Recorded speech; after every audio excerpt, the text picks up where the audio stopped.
Welcome to the office. Let's talk.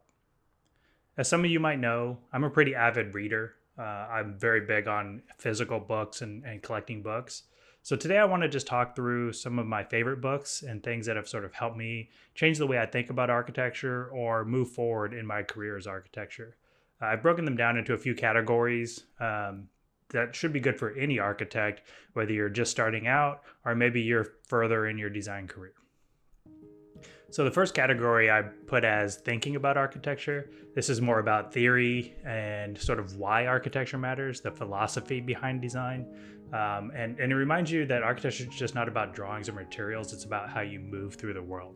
So first up is my favorite architect, Le Corbusier.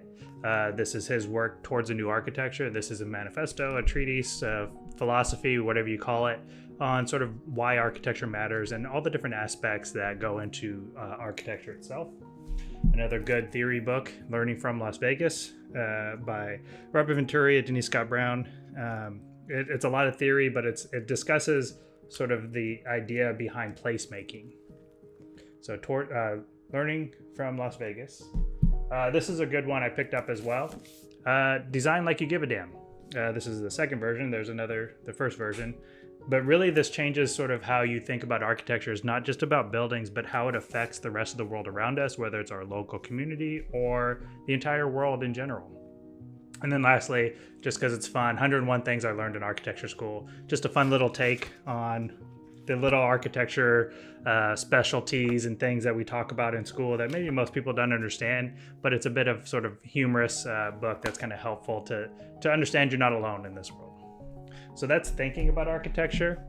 Now let's talk about the things that I use in practice. These are maybe a little more technical things that I use probably more often than the other books, but are definitely useful.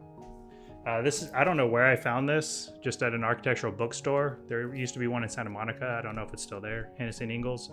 But this just has real technical stuff. What goes into a drawing set, how you create different details, things like that. It is a little outdated because it talks about drawing in AutoCAD. Where was it? Something that's kind of old school. But there's things like joist span tables. You know, how big a joist needs to be based on the size and the span. These are just a helpful little like rule of thumb things. Two books that I had to read for my architecture exam for structures, but also good kind of reading is Why Buildings Stand Up and Why Buildings Fall Down. Basically talks about the structure of buildings and how things work. Also, speaking of structure, you got Building Structures Illustrated. Most architects, we're visual people. So understanding loads and how loads transition from the roof to the wall to the foundation and just sort of visualizing that. And then also Building Construction Illustrated, how the actual construction detailing would work. It's not always going to be applicable to your location, so don't just copy these details if you're just kind of starting out, but it might give you a good starting point on the difference between a wood rafter and a steel joist and how those might be detailed to go together. And then lastly, if you are considering starting your own architecture firm, here's some pretty good books that I read. How to Start and Operate Your Own Design Firm. It's a guide for interior designers and architects specifically, but it just gives some kind of due diligence things you need to do, how you need to consider finances, how you market, insurance, kind of breaks it all down in an easy to understand format. And this one I read probably 10 times when starting my own firm. You can see I also have a ton of notes in here. The Business of Design, Balancing Creativity and Profitability.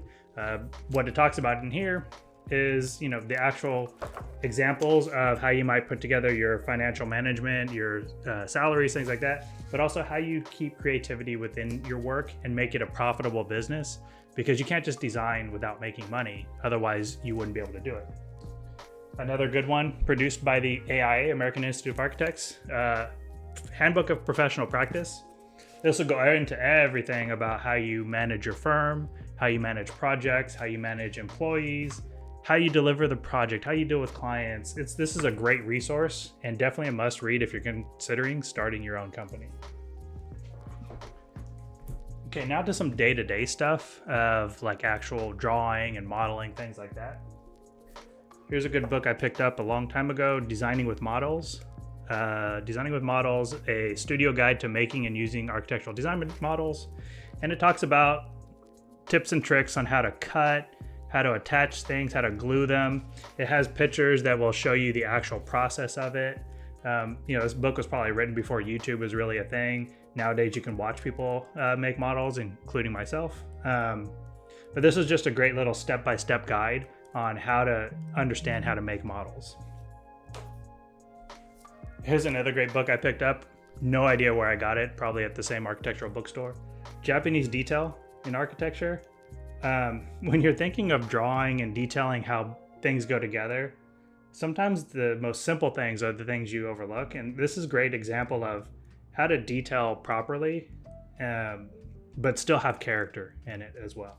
So it has cool little diagrams of how things are put together, sliding doors and sliding paper doors, things like that. So pretty cool book, Japanese Detail. And then the classic Architecture, Form, Space, and Order, a must-have for anybody that's starting out in architecture or even have been in architecture for a while. Chances are if you've been in architecture for a while, you probably already have this. This is everything you need to know about how to design, how to draw, how to detail, how to put your ideas on paper so that other people can understand it. This is a must-have for anybody. Found this book, Half Price Books, just randomly. Graphic Design and Architecture. Pretty cool little take on how architecture isn't just about the buildings, but how graphic design kind of ties into that. Everything from signage to wayfinding, all the little aspects that go into graphic design and how it relates to the architectural world. So that's a pretty cool little book. And then the other sort of Bible that we use is Architectural Graphic Standards. This is the 11th edition. I actually prefer the older editions, but this tells you everything you need to know about detailing, spaces, how electrical panels go together, how the HVAC works. And sometimes you can even start out with like how big a auditorium should be, things like that. So this is a great book for you to have. It's a bit pricey for you when you're starting out, but chances are the architecture firm you work for probably has a copy of this. So check it out. Check it out at your library if you have it, and really go through and understand the details. And lastly, I just want to go through some of the inspiration books that I have, because architecture, technical, how to do it, all that philosophy of stuff, sometimes it's just good just to see what other people have done and get inspiration. So here's some of the inspirational books that I like. I don't do a ton of residential, so this book's actually helpful for me, is American House Styles. I'm not great with style names and categorizations and genres and all that stuff. So sometimes I need to go through this and say, if a client tells me, oh, I'm really looking for a Greek revival, I can look up to see some examples of what other people have done that are sort of in that category. I don't get a ton of Greek revivals, but a weird example. But looking at things like, the Green and Green Brothers, or maybe it's a Victorian or something like that. This is great, just sort of breaking down the different styles. That helps me with the language.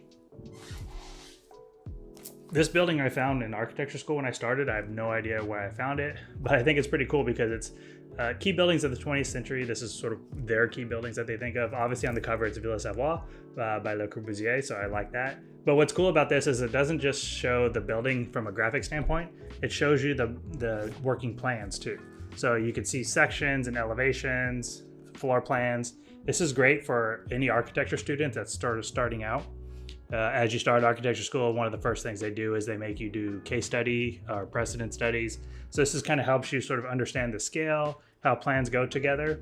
This one actually, I don't know where it ended up, but it came with a CD. This is back in the day when CDs were still a thing. That actually had all these plans in digital format. So it was really good if I'm trying to make a precedent study or case study in school, that I was able to start from there and modify it as I need to present it properly, but I didn't have to recreate some of these plans. So really cool book if you can find it. And then the last two are just sort of inspiration for things that I like. There's a ton more that I'm obviously not going to show, but just sort of architects that I like or styles that I like. Here's one. Santiago Calatrava. This is just a manuscript of a monograph. What's it called? A monograph of all of his work up to that date. I really liked his style. I liked the kinetic aspects of his building. So this sort of just gives you inspiration on the different things that he's done. And it's one of the architects I like, so I picked this one up. And then more on a style that I like. Found this at Half Price Books as well. This is case study houses. If you're not familiar, case study houses were sort of the modern take on residential buildings, sometimes mostly in California, but I think in other areas as well.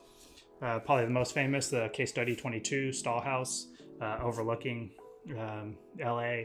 I've had the chance to visit this house a number of times when I was a student, so I just like kind of seeing this as inspiration of all the different things that thoughts that went into it, but also sort of the designs, the final takes on it, how it looks.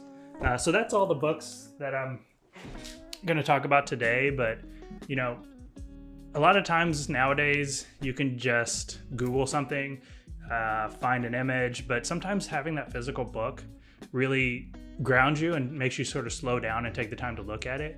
It's sort of a joke in our office that if something needs to be figured out in our office or we need inspiration, all of my employees open Google and I go to my library first. Maybe that's just because I'm old, but I like the idea of tactically looking through books. So these are the ones that I usually come back to the most. These are the categories I think about, the different books that help me think about how I work, how I draw, even how I run the business. So if you're building your own library, you don't need to get all of them. Find one or two that speak to you right now, where you are right now, and get that book. Start your library slowly. This is built up over 20 some years. And plus I have a whole nother room of books as well. So it takes time to gather it up, but get started somewhere. Because I think architecture isn't just something you study.